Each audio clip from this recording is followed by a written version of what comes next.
Admiral James Reed stood on the observation deck of the Earth Defense Force flagship Retribution, staring at the vast emptiness where the human colony of New Haven had once thrived. 3 billion souls. Gone.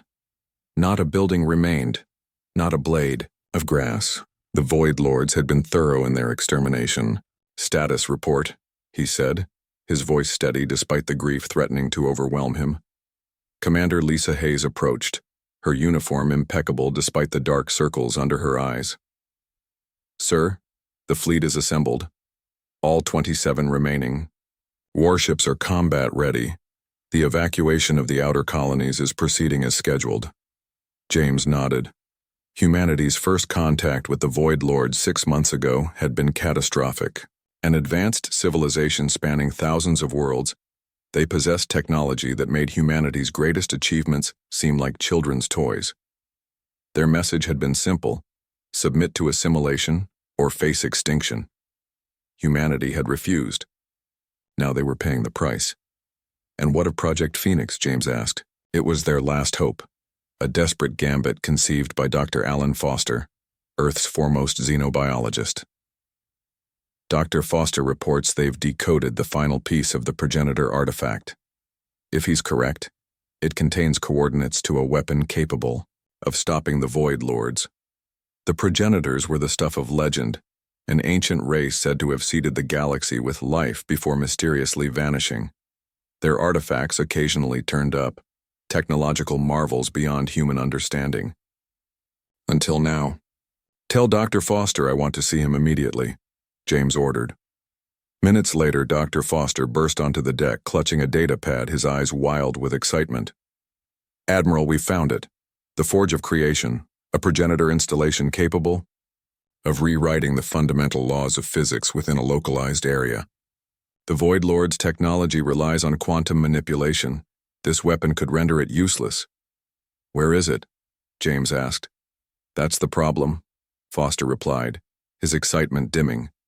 "It's in the galactic core, past the Void Lord's primary fleet. We'd need to punch through their blockade to reach it." James turned back to the viewport, considering. Humanity had already lost a third of its population. Earth itself was under siege. If they devoted resources to this mission and failed, it could spell the end of their species. "We can't win a conventional war," James said finally. "We're outmatched, outgunned, and running out of time. Prepare the swift vengeance for immediate departure. I'll lead a strike team myself." "Sir?" Lisa's voice betrayed her shock. "The swift vengeance is our stealth prototype, untested in combat conditions, which makes it our only chance of slipping past their defenses," James countered. "Select a crew of volunteers. The best we have. We leave in 12 hours. As James strode from the deck, a message from Earth Command arrived. The Void Lords had issued an ultimatum: total surrender within 1 standard week, or they would begin systematically eliminating 1 human world per day. In his quarters, James reviewed the files of potential crew members. His eyes lingered on one: Captain Mike Thomas, decorated Special Forces veteran with experience in extraterrestrial environments. His psychological profile noted a deep sense of justice and a stubborn refusal to accept no-win scenarios. Perfect, James thought, because what they were about to attempt was, by any rational assessment, impossible. But humanity had not survived this long by accepting the impossible. They had thrived by defying it. The swift vengeance slipped through space like a phantom, its experimental stealth systems bending light and other radiation around its hull. Captain Mike Thomas stood at tactical, monitoring the proximity sensors as they navigated the debris field that had once been the Centauri Defense Fleet. "Void Lord Patrol, 2 light minutes to starboard," he reported quietly, as if the enemy might hear them through the vacuum of space.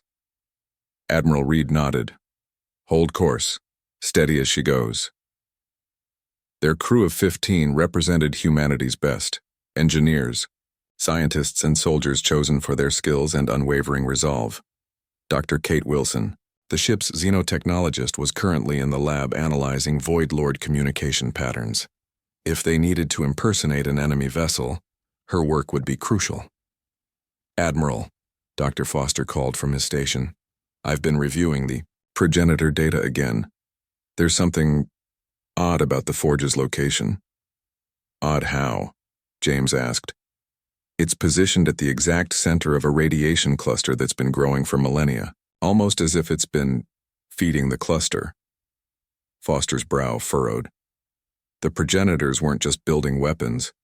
They were architects on a cosmic scale. The ship trembled slightly as it passed through the gravitational wake of a destroyed dreadnought. Theory on what this weapon actually does? James asked. Foster hesitated. The translation is imprecise, but it speaks of rebalancing the cosmic scales. Whatever that means, the progenitors considered it important enough to place at the most heavily defended point in the galaxy. A sudden alarm blared through the ship. Mike's fingers flew across the tactical display. Multiple contacts. Void Lord scout vessels on an intercept course. How the hell did they detect us? James demanded. They didn't, Mike replied, studying the readouts. They're conducting a standard search pattern. We just happened to be in their path. James considered their options.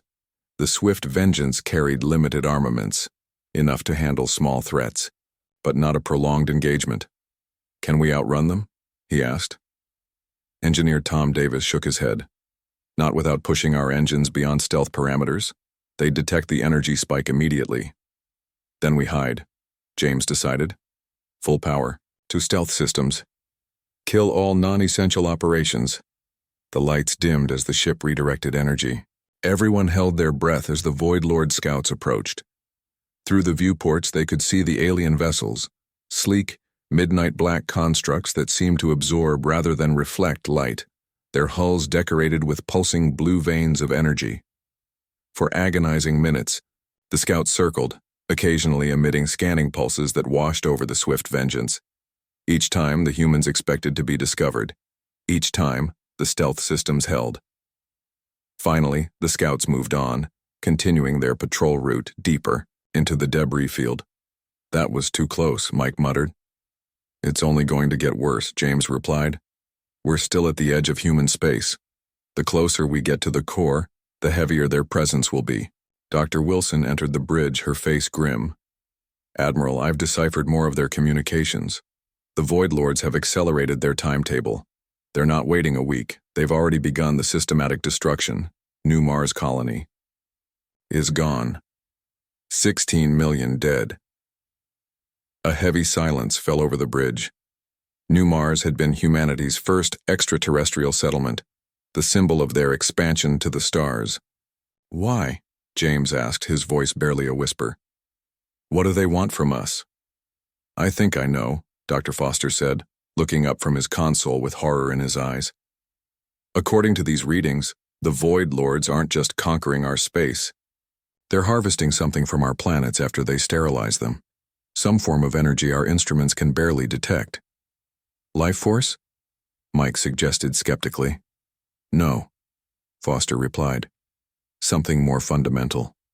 Something that exists within the very fabric of space where life has flourished. And humanity, with our rapid expansion across multiple star systems, has been cultivating it unwittingly. James clenched his fists. So we're just crops to them, to be harvested when ripe. Not if we reach the forge first, Kate said firmly. We may be outnumbered and outgunned, but we have one advantage they don't. What's that? Mike asked. Kate's eyes gleamed with fierce determination. We have something worth fighting for. The galactic core blazed ahead, a swirling maelstrom of stars so densely packed they formed a continuous glow. The Swift Vengeance had been traveling for 3 days, making multiple short-range jumps to avoid detection. Each jump brought them closer to the heart of Void Lord territory and to the Forge of Creation. In the ship's mess hall, Admiral Reed studied the holographic map displaying their progress. They had passed through 4 enemy checkpoints, twice nearly being discovered. Each time Dr. Wilson's understanding of Void Lord communications had saved them, allowing them to send false identification codes that bought precious seconds to slip away. We'll reach the radiation cluster in 6 hours, Dr. Foster reported, joining him at the table. But I'm concerned about what we'll find there. Elaborate, James said. The radiation isn't random, it's structured, almost like a language. I believe the progenitors were using it as a warning system. Foster manipulated the hologram, zooming in on the cluster. See these patterns? They repeat in sequences of 7, a number significant in multiple ancient mathematical systems. James frowned. What are they warning about? That's just it. I can't tell if they're warning people away from the forge or guiding worthy seekers toward it. Their conversation was interrupted as Mike entered, accompanied by Security Chief Anna Martinez. Her expression was troubled. Admiral, we have a situation. Engineering detected an energy signature within our hull that doesn't match any of our systems. James stiffened. A stowaway? Or a tracking device, Anna confirmed. Planted before we left Earth. The implications were chilling. If the Void Lords had compromised their mission from the start, everything could be a trap. Where is it? James demanded. Lower cargo bay, hidden inside a supply crate. Tom's analyzing it now, but he hasn't touched it yet. When they reached engineering, Tom was scanning a small metallic sphere barely larger than a marble. It pulsed with a faint purple glow. It's definitely Void Lord tech, Tom said without looking up. But it's dormant, almost like it's waiting for something.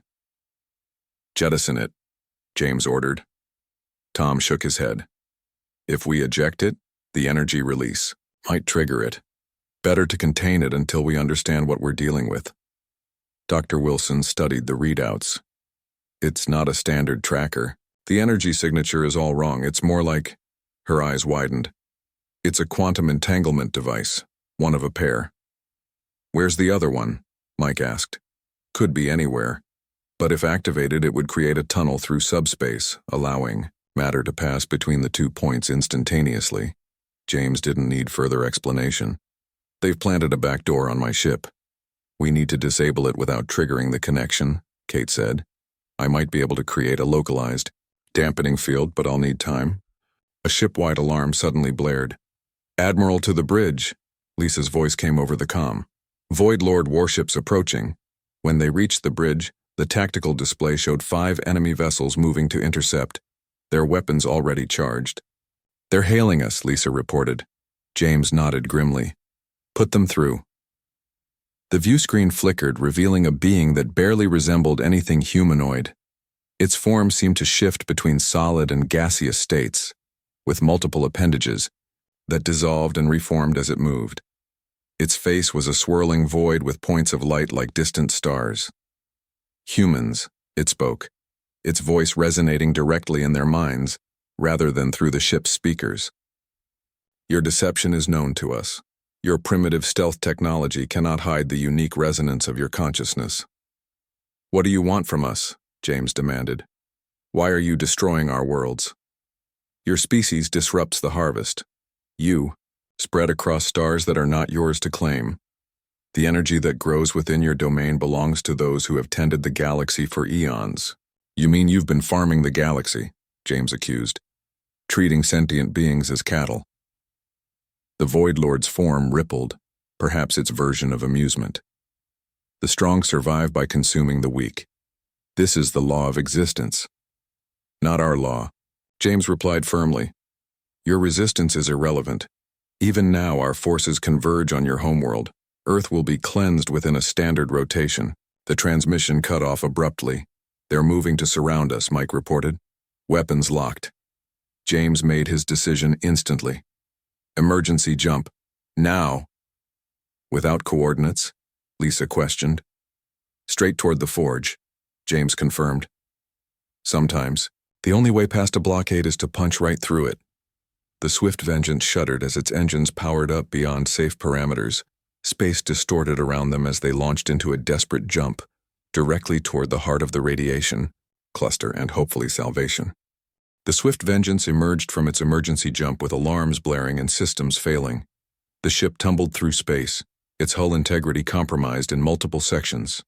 Stabilize, James shouted over the chaos. Emergency power to life. Support and shields. Tom worked frantically at the engineering station. The jump damaged the propulsion system. We're operating at 30% capacity. Where are we? James demanded. Lisa checked the navigation systems. We've reached the outer boundary of the radiation cluster.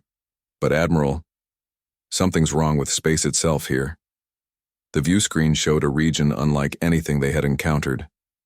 Stars seemed to bend around an invisible center, their light stretching into bizarre patterns. Waves of energy rippled through the void, distorting reality itself. The laws of physics are different here, Dr. Foster said in wonder. Just as the progenitor data suggested. We're approaching the forge. And the Void Lords? James asked. Mike checked the tactical display. No sign of pursuit. Either they lost us in the jump or they're afraid to follow us here, Anna finished. A sudden jolt rocked the ship. Emergency bulkheads slammed down in the lower decks. Hull breach in Cargo Bay 3, Tom reported. The quantum device, it's activating. Kate rushed to a console. The dampening field isn't ready. They're forcing the connection. James made a split-second decision. Seal off the entire deck. Prepare to... He never finished the sentence.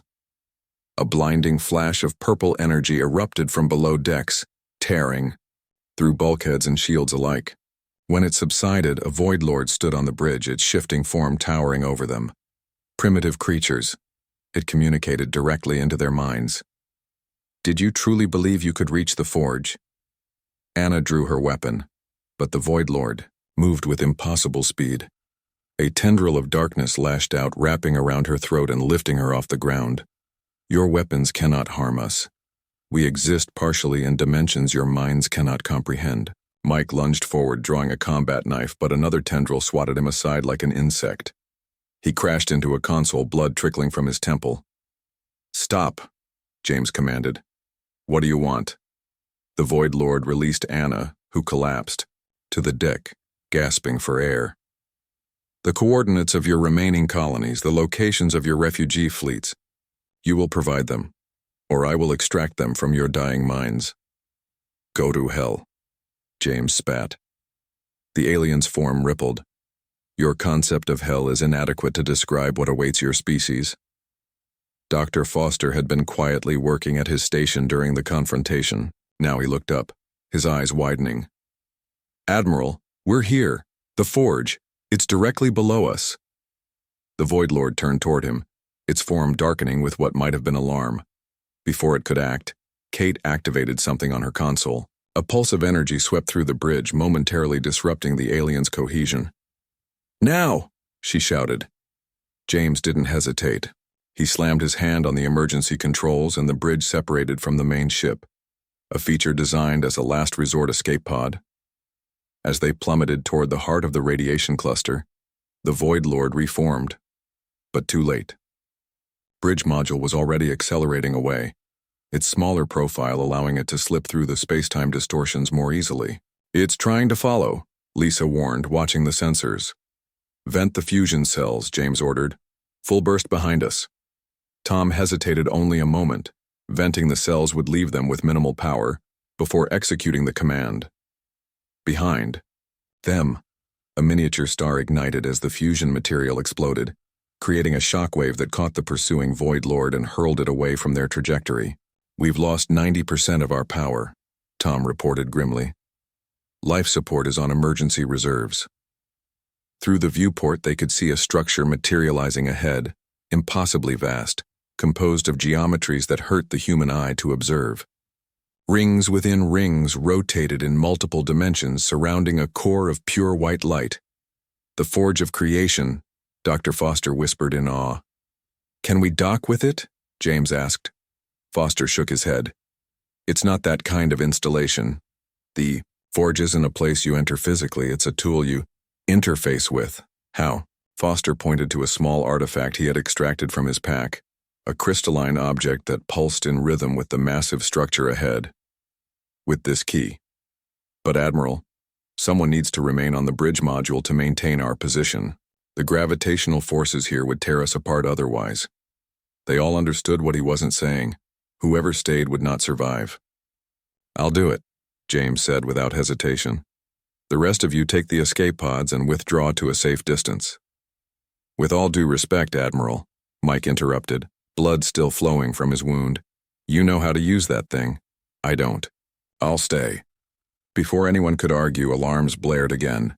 The sensors showed multiple Void Lord vessels entering the cluster, converging on their position. Time had run out. The escape pods jettisoned from the bridge module, carrying the surviving crew members toward the relative safety of the cluster's edge. Only James, Dr. Foster, and Mike remained behind, the latter at the controls, fighting to keep the damaged module stable against the surging gravitational currents. "We have minutes at most before they reach us," Mike reported, his voice steady despite the blood now soaking his uniform. The injury from his confrontation with the Void Lord was worse than he'd let on. James and Foster worked frantically with the progenitor key, attempting to interface with the massive structure before them.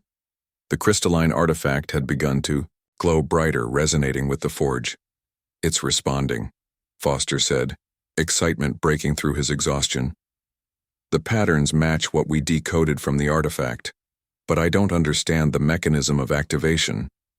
The module shuddered violently.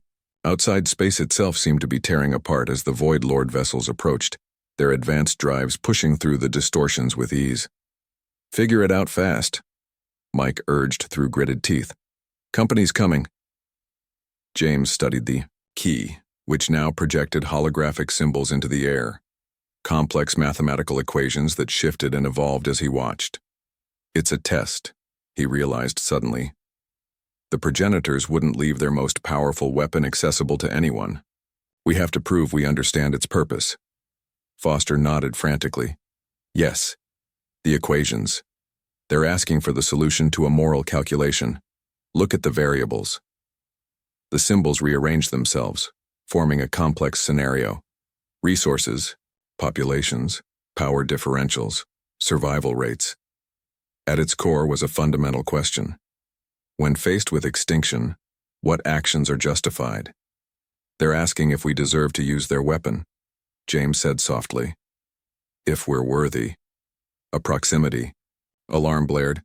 Through the viewport they could see the lead Void Lord vessel, its obsidian hull absorbing the light around it as it moved inexorably closer. "Whatever you're going to do, do it now," Mike shouted, blood spraying from his lips as the modules' artificial gravity fluctuated wildly. James stared at the equations, understanding flooding through him. This wasn't a test of their intelligence or even their morality in human terms. It was a test of their understanding of balance. "The progenitors didn't build this as a weapon," he said, the revelation hitting him like a physical blow. "They built it as a corrective measure, a way to restore equilibrium to a galaxy where one species had grown too powerful." "Like the Void Lords," Foster whispered. "Or like what humanity might become," James added grimly. "The strong preying on the weak." With newfound clarity, James manipulated the holographic interface, entering a response to the progenitor test. Not a solution that prioritized humanity's survival at all costs, but one that established a balance of power that would allow all species to coexist. The key pulsed once, brilliantly, then went dark. For a terrible moment, nothing happened. Then the massive structure began to move, its impossible rings accelerating, creating patterns that the human mind couldn't fully comprehend. "What's happening?" Mike asked, his voice weakening. Before Foster could answer, the lead Void Lord ship fired. A beam of pure darkness struck the module, tearing through what remained of their shields and searing a hole through the hull. Alarms blared as atmosphere vented into space. "Emergency suits," James shouted, but it was too late for Mike. The breach had occurred directly behind his station. He was gone in an instant, swept into the void without a sound. James and Foster barely managed to seal their helmets before the module's atmosphere was completely depleted. Through the growing breach they could see more Void Lord ships arriving, weapons charging. "Did it work?" Foster asked, voice breaking over the comm. "Did we activate it?" James looked out at the forge, which now blazed with energy, its rings moving so fast they appeared as solid objects. "I think we did, but I don't know what—" He never finished the sentence. A pulse of pure white light erupted from the forge's center, expanding outward in a perfect sphere. When it reached the module, James expected destruction. Instead, he felt nothing. The light passed through them as if they weren't there. But when it reached the Void Lord vessels, the effect was instantaneous and catastrophic. Their hulls began to dissolve, the exotic materials that composed them suddenly subject to different physical laws. Energy weapons powered down, drive systems failed, and the mighty ships began to drift helplessly. "It's rewriting the laws of physics," Foster said in awe. "But only for certain technologies." The Forge identified the Void Lord's quantum manipulation as the imbalance and neutralized it. The pulse continued outward, accelerating as it went, disappearing into the depths of space toward the galaxy beyond. Their comms crackled to life. "Admiral," Lisa's voice came through, distorted but recognizable. "Are you there? What's happening?" "We did it," James replied, watching as the Void Lord fleet disintegrated before his eyes. "We've leveled the playing field." The remains of the bridge module drifted through the radiation cluster, its minimal life support system struggling to keep James and Foster alive. Outside, the Forge of Creation continued its work, waves of corrective energy pulsing outward across the galaxy. "Earth Command, come in," James repeated into the comm for the 10th time. "This is Admiral Reed. Please respond." Static was the only answer. The module's communication array had been damaged in the attack, limiting their range. "How long until the effect reaches Earth?" James asked Foster, who was monitoring the Forge's energy signature. "Hours, perhaps," the scientist replied, his voice weakened by exhaustion. "The pulse appears to be accelerating exponentially as it travels, but James—" He hesitated. "We still don't fully understand what it's doing." James nodded grimly. The Forge wasn't a simple weapon. It was reshaping the fundamental rules of existence across an entire galaxy. While it had targeted the Void Lord's advanced technology, there was no guarantee it wouldn't have unforeseen consequences for humanity as well. A soft beeping from Foster's scanner interrupted his thoughts. "Something's approaching," Foster reported. "Not Void Lord designs, it's one of ours." Through the viewport they saw an Earth vessel emerging from the distortions, the Swift Vengeance's main section, battered but intact, with Kate at the helm. "You clever woman," James whispered as the ship maneuvered alongside their module. Once aboard, James and Foster were rushed to the medical bay. Kate and Lisa greeted them, faces drawn with exhaustion but eyes bright with determination. "How?" James asked simply. "When the Void Lord boarded us, we had to separate," Kate explained. "But after you activated the Forge, we saw their ships failing. We realized you'd succeeded and came back for you." "The rest of the crew? Safe in the escape pods?" Lisa confirmed. "We've sent coordinates for retrieval. But Admiral, we're receiving scattered communications from across human space. The pulse is spreading throughout the galaxy, and the Void Lord fleets are disintegrating. And our technology?" Foster asked worriedly. "Mostly unaffected," Kate replied. "Though anything based on quantum principles is experiencing fluctuations. Our faster-than-light drives are operating at reduced efficiency, but everything else seems stable." James absorbed this information. The progenitors had designed the Forge with remarkable precision. It wasn't destroying all advanced technology, only the specific mechanisms that had allowed the Void Lords to dominate the galaxy. "We need to warn Earth," he said, attempting to rise from the medical bed. "The pulse will reach them soon and they need to prepare for possible technological disruptions." "Already done," Lisa assured him. "We managed to send a burst transmission through the emergency channels. They're preparing now." As the Swift Vengeance limped away from the Forge, James watched the massive installation through the viewports. Its work done, the structure was changing, its rings slowing, the brilliant light at its core dimming. "It's shutting down," Foster observed. "Perhaps to prevent misuse, or maybe it was only designed for a single correction." "The progenitors built it as a failsafe," James mused, "a way to ensure that no species could ever dominate the galaxy through technological superiority alone." "A cosmic balance," Foster agreed, "ensuring that cooperation remains more beneficial than conquest." Days later, as they approached the edge of human space, they received more comprehensive reports. The pulse had spread throughout the galaxy, rendering the Void Lord's technology useless. Without their quantum weapons and faster-than-light capabilities, they had been forced to retreat to their home systems, but they hadn't been destroyed. The Forge hadn't eradicated them. It had simply removed their overwhelming advantage. "They're requesting communication," Lisa reported as they neared Earth space. "The Void Lord High Command wants to open diplomatic channels." James raised an eyebrow. "They want to talk? After everything they've done?" "They have little choice," Kate pointed. "The playing field is level now. They can't simply consume other species with impunity anymore." As Earth came into view, beautiful, blue, and thankfully intact, James considered the message of the progenitors. They hadn't provided a weapon of mass destruction. They'd provided a tool of balance, one that ensured no species could prey upon another through sheer technological superiority. "Open a channel," he instructed Lisa. "Let's hear what they have to say." The view screen activated, showing a Void Lord representative. Its form was still alien and shifting, but somehow diminished, less overwhelming than before. "Human Admiral," it communicated, its mental voice noticeably weaker. "You have activated the equalizer, the ancient restraint. You have changed everything. You left us no choice," James replied steadily. "You were consuming entire worlds." "It was our right," the Void Lord insisted. "The strong survive by cooperating," James interrupted. "By building together, not by consuming the weak. That's the message of the Forge. That's the wisdom the progenitors wanted to preserve." The Void Lord was silent for a long moment. "We will adapt. We must. But know this, human. Power shifts over time. What is taken can be regained. This is not the end."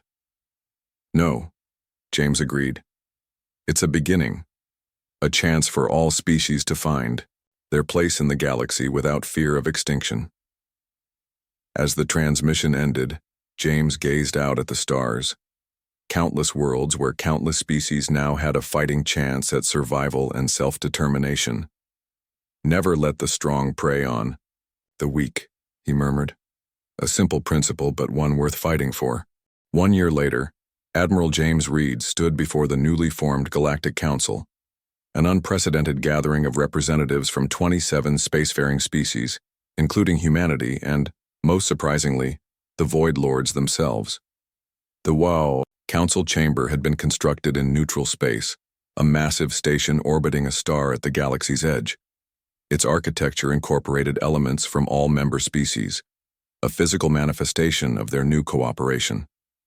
The progenitor effect, as we now call it, has fundamentally altered the balance of power throughout known space, James addressed the assembly.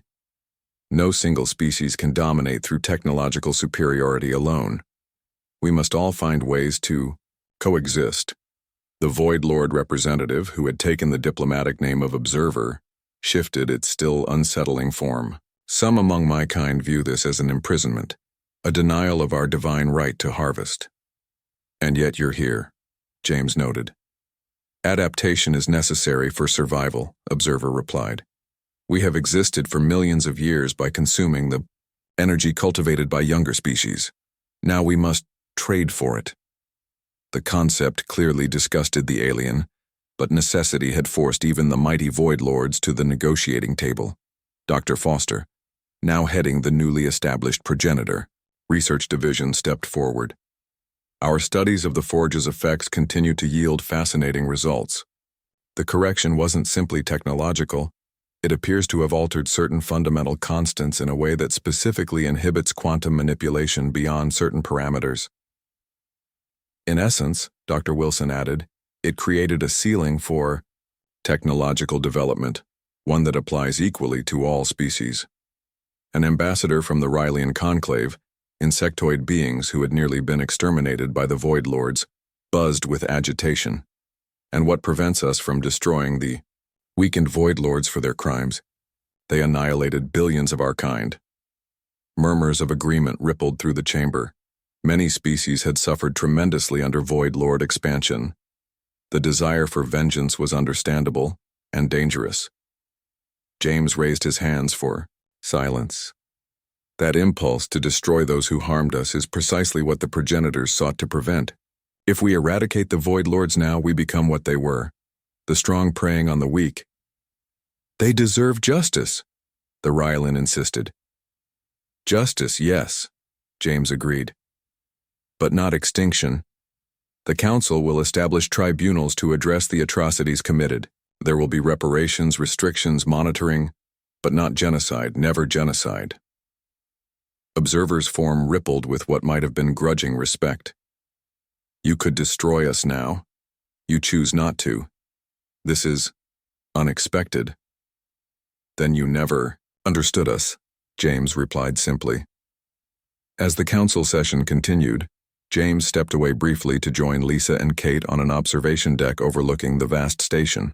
Below them, representatives of species that would have been mortal enemies months ago now cautiously interacted, learning each other's customs and communication methods.